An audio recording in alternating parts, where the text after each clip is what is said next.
Hey guys, it's Zach here. I want to talk to you today about two excellent books. They're both on Nine Dragon Bagua.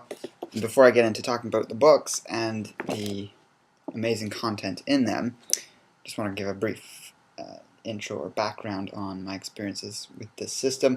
I trained in it for 2 years, up until about 2 years ago.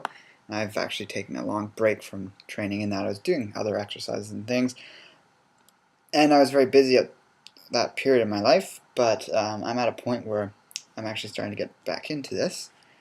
I've always felt very much connected to the art, but had again, like I was saying, a period where I had other demands on my life. And yeah, so getting back into it, I'm starting to leaf through these books again. I had gone through both of them at the time. I got them maybe a year into the art, learning it. And during that time I was going to regular classes in Toronto. There's a school there that teaches it. It's really easy to find anything online about it if you search JIULONG, JIULONG, Bagua, BAGUA, or Baguazhang, which is BAGUAZHANG. If you want to specifically find this school or this style near where you live to see if it's there's classes or anyone teaching it. It also goes by Nine Dragon Bagua or Baguazhang. So the JIULONG is just Chinese for Nine Dragon. There's schools all over North America. That's where it's mostly concentrated, but there are some in England, in the UK. There might be a few scattered throughout a couple countries in Europe. I think there might even be some, I might be wrong on this, but it might be like Israel or something. There's some other country I know that there's a teacher, and it's always growing. So just look out online for it. You can always also attend workshops in areas where they're taking place, if this interests you. But I just wanted to talk briefly about these books, and that's what I want to focus on in this video, so that anyone that's looking for information on the books has some info on what they're about, if they want to check out this video, and they might decide if they want to pick up a copy of either one. One other thing I wanted to say about the system is Bagua is a form of martial art that has a long history. There's obviously going to be different interpretations of the history, and that's common in martial arts, is inaccuracies with lineages and exact specifics of different things about martial arts. But you can trace the history of internal martial arts going back a very long time, hundreds, in some cases thousands of years. The most famous internal martial art, if we were going to refer to something as an internal martial art, it's more, in my opinion, all martial arts have an internal aspect, but it's a matter of, in the training, where do they start? Do they start on the mind-body techniques, or do they start on the more hard physical applications, and then eventually down the road they get to the mind-body techniques, whereas internal martial arts start with the internal work, and then you add on the more elaborate movements the further you get on it into it. So it's a matter of preference, but I think in the long term you can get a lot more out of an internal martial art that's actually suited for real world combat. I don't mean tai chi like you see being taught to seniors and senior centers, which has been watered down in most cases and stripped of their actual combat applications. But in ancient China, the internal martial arts were considered the most deadly. Specifically, Bagua, even to this day, is taught to many bodyguards, most of the police in China. It's been used in the Li family system, which is the Nine Dragon Bagua. They defended many of their clients for hundreds of years, over many generations, using these internal martial art principles. So out of the three main internal martial arts that are known, Tai Chi being the most famous, Bagua would be sort of the second most famous. Xing-yi is another one, and it's extremely effective as well. But Bagua, I think, also has the most beneficial health applications, even more so than Tai Chi, when you start looking into the benefits of circle walking and the effects it has on the lymph system, the brain, and other interesting phenomenon that can occur to your health from doing these exercises. One other thing is that the Li family, my nose is getting really itchy here for some reason, so excuse my rubbing of it. The Li family is none other than, some of you may have heard of YUEN. If you search Li space CHING dash U or dash YUEN, you're going to come up with a Wikipedia article and other articles. I've done videos on my other channel in the past on him as well, of a character in myth who purportedly lived to like 256 years old. There's other sources that say it was 190 something, 97 or something like that. Either way, we know this guy did exist because there's actually pictures of him. Actually, if you go to my Secrets of Longevity Facebook page, just go to Facebook and search Secrets of Longevity, you can see the picture I have on the profile there. Not the main profile pic, but the picture in behind. I forget what they call that. The display, not the display one, but the when they added the new profiles to Facebook, that sort of banner you can put up. If you go to that, you can see a really high-res picture of him. He had various principles he lived by. He was an herbalist, a martial artist, did qigong and things, lived in the mountains, and probably one of the best documented cases of extreme longevity in comparison to, you know, myths like Methuselah living to 900 and something, and these other characters from other stories living a long time. He's one that was up until recently, lived very recently, up until 1930 something, and there's a lot of purported people who have purported to have known him and confirmed his real age. Regardless of that, the guy has is well known, and if you're interested in sort of taking on practices and lifestyles that, you know, very healthy, long-lived people have done,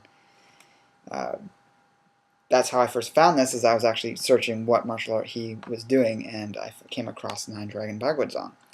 And you can, on the Nine Dragon Baguazhang site, if you want to search that, you can find the lineages there and learn about the family and family history. And there was actually other centenarians in the family. There was one super centenarian, I forget which one it was at this point, but you can see it on the site. There was a 112-year-old one. I think it was the most recent Lee family member who died, who lived to be 100. It was his like great-grandfather who lived to be 112, and there's a couple of other centenarians in there.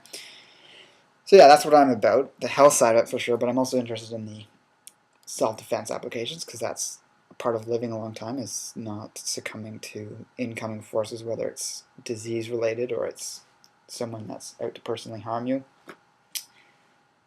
And yeah, there's Volume 1 and Volume 2.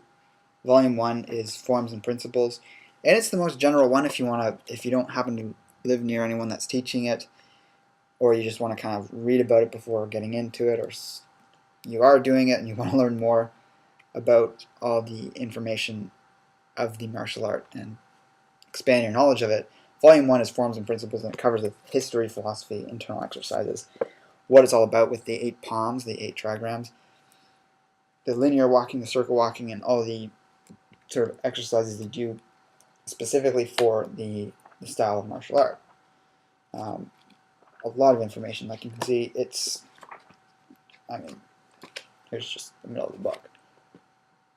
It's like reading a ton of articles, and it might look like a flimsy book, but when you get in there, they're really wide pages and not massive print, so it's a lot fits in there. Really great pictures showing different things and the exercises and what they do. It covers everything from proper breathing methods during exercises to with the philosophy side of things, what to deal with, how to deal with being in combat situations, etc. And then Volume 2, which is called Warrior Training and Applications, and by the way, they're both written by Dr. John Painter. He's the sort of head teacher, Sifu John Painter, of all Lee family systems, JIULONG Bagua being sort of the most well-known martial art from the system. And I mean, the family, as bodyguards, they had multiple martial art styles. They had tai chi, xing-yi, and bagua with their own flavor to it. They had qigong methods. They had healing methods for broken bones and things. They had ground fighting techniques, and they had some other things in there too. So he teaches a lot of different stuff, but Bagua is sort of the most well known of it because it's the most dynamic and most in-depth, and you can pretty much just, if you were to learn this martial art, you could study it for the rest of your life and not fully master it. I mean, you can't technically fully master anything. There's always more to work on, but a lot of people get into this, talk about how in-depth it is and how far you can take it, because each of the 8 palms are a martial art in and of themselves. And again, you have to read about it if you want to know more about that. I'm not making this video for that purpose. But yeah, this book actually would be the one that could be applied to other martial arts. So it's made for Bagua, for JIULONG Bagua, but the exercises and strategies and things it talks about in here could easily be applied to any other martial art, in my opinion. I don't know 100% if that's what it was intended for. Obviously, it's intended for people that are studying JIULONG Bagua, but definitely, like, it covers all sorts of different strength training principles that any kind of strength training is going to benefit other styles of martial art, but it also goes into other forms of training, how to describe these. There's also a lot of philosophy side of it, like what to do in combat situations when you have someone coming at you and it's not, you know, a cage fight where you're preparing for it. This happens out of the blue, which is a much different thing you don't learn about in many styles of martial art. But how can your training from day to day prepare you for that, as opposed to preparing for what's a lot of MMA style martial arts and sort of fancy wushu or martial arts for show type martial arts teach you, is to how to execute movements, but they don't teach you how to behave under pressure. So there's a lot of that. There's you know, plyometric training, how to improve balance and how you can set up your own equipment. There's a really cool thing in here where you fill flower pots with cement, and then you can set them up as like little posts. They're not too high off the ground, but you can move across them to help with balance. Of course, it covers stretching, type of cross training that the old masters did. A lot of the old tai chi masters and these other internal martial arts were not against strength training.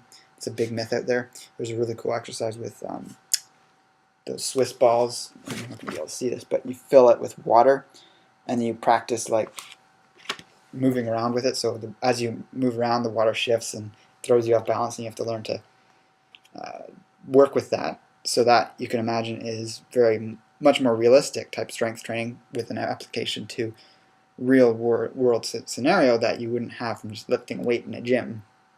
Then the different exercises you can do with punching bags, different types of punching bags, and how you can work with them to simulate real combat. So again, this is all building strength in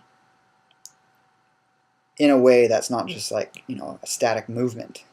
He covers regular type strength training too, but there's a lot more.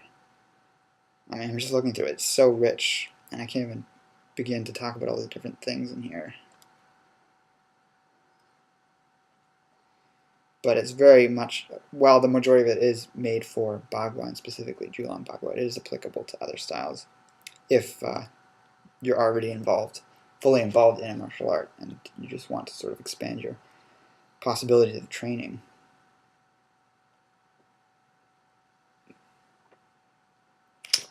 The later section of the book talks about how to deal with different types of fighters.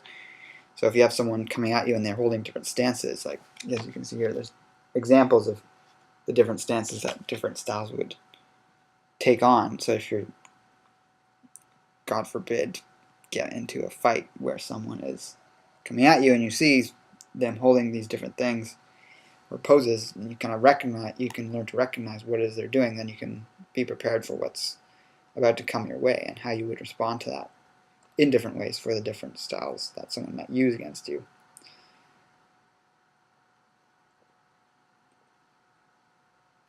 So it's very flexible training. It's not like, how do you counter this move with this move, or you can use this move against this move. It's not about that. It's about being adaptable and flexible to different scenarios. Then how to deal with multiple opponents, something that martial arts don't generally cover, except for what I see in the more mainstream, or sorry, not more mainstream, the more real life applicable martial arts that are based on combat principles. You don't see that in MMA. You're never against more than one person.